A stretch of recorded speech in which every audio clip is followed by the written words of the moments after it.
एक दो लफ्ज और बढ़ जाएंगे। एक लफ्ज आएगा इस सबक में मन,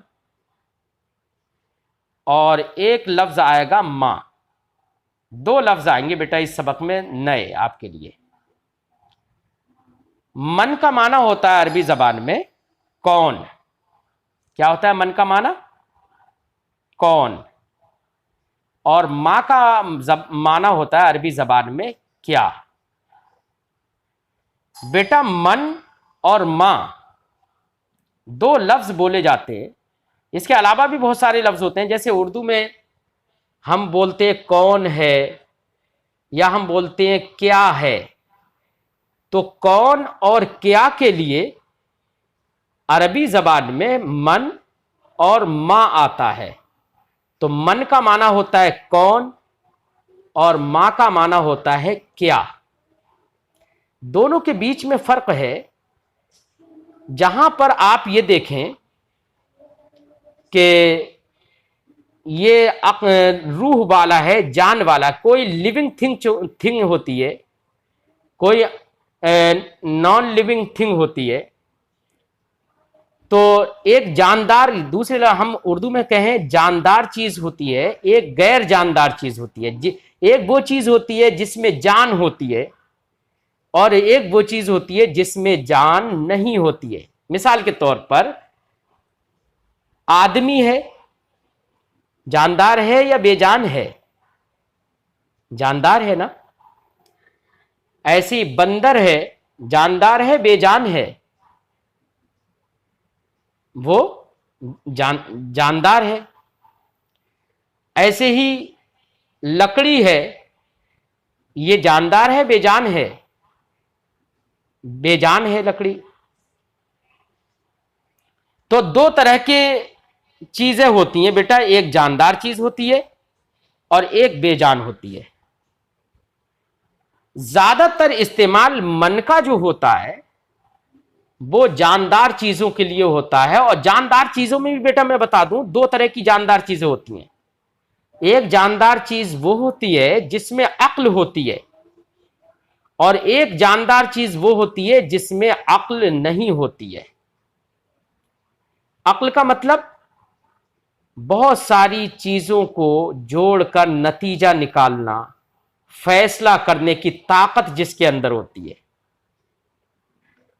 तो इंसान तो वो है जिसमें अक्ल होती है, बहुत सारे फैसले करता है, बहुत सारी बारीक बारीक बातों को समझता है, यहां तक कि साइंटिस्ट बन जाता है, इंजीनियर बन जाता है, बहुत बड़ा आलिम बन जाता है, शरीयत के मसाइल को जानने वाला बन जाता है। तो इंसान तो अक्ल वाला होता है ना। और इंसान के अलावा जो दूसरे जानवर होते हैं वो अक्ल वाले नहीं होते हैं बेटा। तो जो दूसरे जानवर होते हैं वो अक्ल वाले नहीं होते हैं, वो फैसले नहीं कर पाते हैं।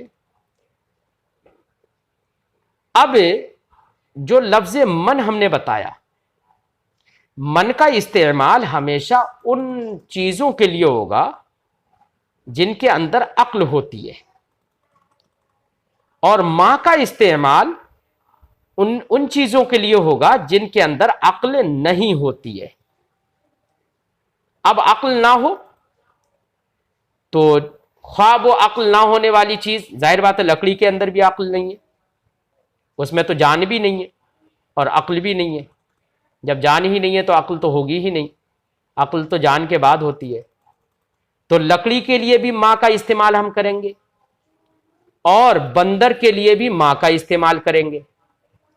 लेकिन इंसान के लिए चूंकि अक्ल वाला होता है तो उसके लिए हम मन का इस्तेमाल करेंगे। मिसाल के तौर पर मेरे पास में एक बंदर है और आप मुझसे पूछें ये क्या है, तो हम कहते हैं ये क्या है, ये नहीं कहते ये कौन है। ठीक है ना। तो अब आप अरबी में जब कहेंगे तो आप कहेंगे माहाजा, ये क्या है।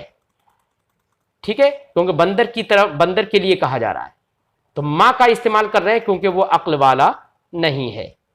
ऐसी ही आपके सामने किताब है। अब हम किताब के बारे में पूछें तो उर्दू में हम कहेंगे ये क्या है।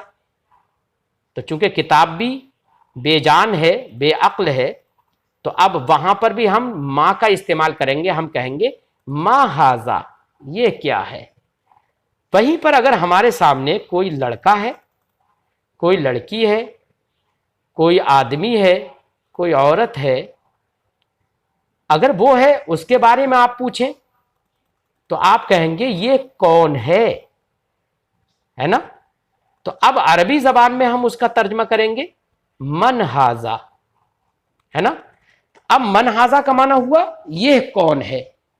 तो मन और मां के दरमियान में आपने फर्क समझ लिया। मन का माना होता है कौन और मां का माना होता है क्या। जिसको इंग्लिश में अगर कहें तो व्हाट और हु। तो हु इंग्लिश में जिसके लिए आता है ना, अब वहां पर भी आप इंग्लिश में भी समझ सकते हैं। जब हमने यहां पर समझ लिया मन हु के माना में है और मां व्हाट के माना में है, तो अब मतलब यह हुआ कि वहां इंग्लिश में भी हम हु का इस्तेमाल उसके लिए करेंगे कि जिसके अंदर अक्ल होती है,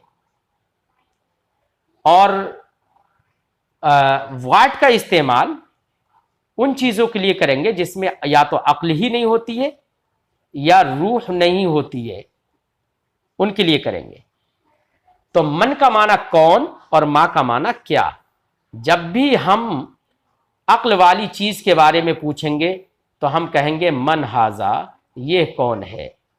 और बेअक्ल चीज के बारे में पूछेंगे या बेरूह चीज के बारे में पूछेंगे तो हम कहेंगे मा जालिका या मा हाजा, वो क्या है, ये क्या है। बात समझ में आ गई होगी। अब इस दर्स नंबर 2 में बेटा यही मां और मन को समझा रहे हैं, और हाजा और जालिका को हमने बेटा दर्स नंबर 1 में समझा दिया था कि हाजा उस चीज की तरफ इशारा करने के लिए होता है जो चीज करीब में होती है, और जालिका उस चीज की तरफ इशारा करने के लिए होता है जो चीज दूर होती है। यानी दिस के लिए हाजा आता है और दैट के लिए जालिका आता है। ये हम सबक नंबर 1 में पढ़ चुके हैं। अब यहां पर खासकर मन और मां के बारे में पढ़ेंगे। देखिए दर्स नंबर 2, मन हाजा, ये कौन है। तो देखो सामने तस्वीर में एक बूढ़ा बना हुआ है ना, वो तो इंसान है, अक्ल वाला है। तो यहां पर उसके बारे में पूछा जा रहा है, तो यहां पर क्या इस्तेमाल किया हमने, मन। मन हाजा, ये कौन है। जवाब है हाजा रजुलुन। रजुलुन का माना होता है बेटा मर्द। क्या माना होता है, मर्द। हाजा रजुलुन, ये मर्द है। मा जालिका, वो क्या है। तो जालिका देखो दूर के लिए है ना, तो हमने वो तर्जमा किया, और साथ में मां है तो मां का माना क्या। मा जालिका, वो क्या है। देखो इशारा किसकी तरफ किया जा रहा है, बंदर की तरफ। और ये बंदर जो है अक्ल वाला नहीं है ना। अरबी जबान में बेटा अक्ल वाले को आकिल कहते हैं, और जिसमें अक्ल ना हो उसको गैर आकिल कहते हैं। तो अब बंदर गैर आकिल है, अक्ल वाला नहीं है, इसलिए उसके बारे में जब हमने पूछा तो हमने मां कहा। मां जालिका, वो क्या है। ठीक है, जवाब है जालिका किरदुन, वो बंदर है। बेटा अरबी जबान में किरदुन का माना होता है बंदर। ये जितने अल्फाज आ रहे हैं ना नए नए आपके लिए, ये सब आप अपनी कॉपी पे लिख के याद कर लेना। रजुलुन का माना मर्द, किरदुन का माना बंदर। ठीक है, मन हाजा, ये कौन है। अब यहां पर देखो तस्वीर में लड़का बना हुआ है ना, तो अब लड़के की तरफ इशारा करके पूछा जा रहा है, तो लफ्ज मन लेकर आए क्योंकि लड़का अक्ल वाला है ना। तो मन हाजा, ये कौन है। जवाब है हाजा वलदुन, ये लड़का है। अरबी जबान में वलदुन का माना लड़का होता है। हाजा वलदुन, ये लड़का है। मा जालिका, वो क्या है। अब यहां पर मां इस्तेमाल किया है। देखो तस्वीर में गधा बना हुआ है, तो गधा तो अक्ल वाला नहीं है ना, वो तो बेअक्ल है, गैर आकिल है। तो अब इसीलिए उसकी तरफ उसके लिए हमने लफ्ज मां इस्तेमाल किया, मन इस्तेमाल नहीं किया। मा जालिका, वो क्या है। जालिका का माना वो क्या है?